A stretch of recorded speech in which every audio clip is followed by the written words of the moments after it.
Ya, tunaposema tiba asili maana yake tunamaanisha asilia inatumika katika kutibu. Unanielewa? Nakuelewa. Asilia itumike katika kutibu. Manake hakuna kitu ambacho ni chemically or industrialized chemically kimekuwa associated kwenye hizo product au kwenye huo mfumo wa matibabu. Hapo ndipo tunapoiona asilia. Mfano, mtu anapotumia mimea dawa tunasema natural organic supplement. Yaani anatumia dawa zinazotokana na mimea asili iliyokuwa katika mazingira asili, isiyopewa support kwa kutumia labda virutubisho vya viwandani. Kwa mfano huyu bwana akachemsha majani yake 40 akanywa. Hiyo ni asili. Asili kabisa. Yes. Kwa sababu anapata kitu ambacho ni direct organic. Lakini siku hizi vijana wa siku hizi wanaamini kwamba hiyo ni kama misumari.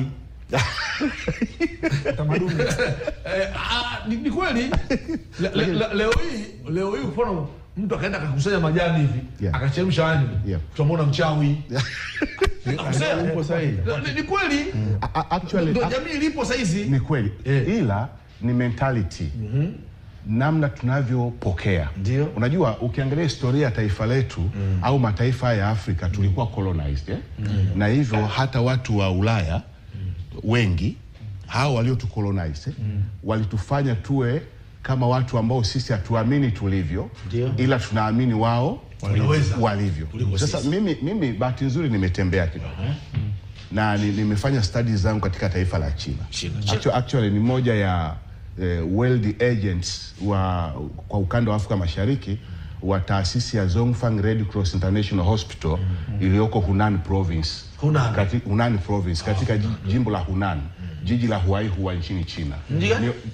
Jiji la Huaihua. Katika jimbo la Hunan nchini China. Ambako nimefanya studies zangu na nimefanya ubobezi wa mimea dawa na tiba za asili. Unanielewa? Ndio. Lakini pia ni graduate kutoka University of Dar es Salaam.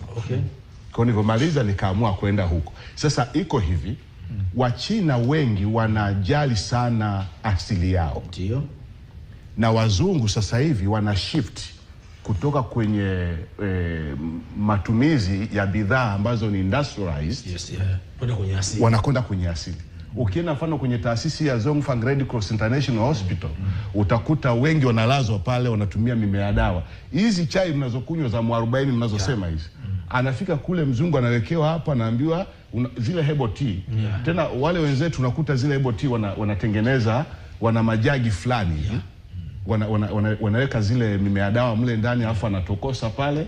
Ikisha toka pale anakumiminia, unaona nesi anapita, anampa mgonjwa wake kwenye kitanda pale, anampa anakunywa ile dawa na anapata matokeo mazuri.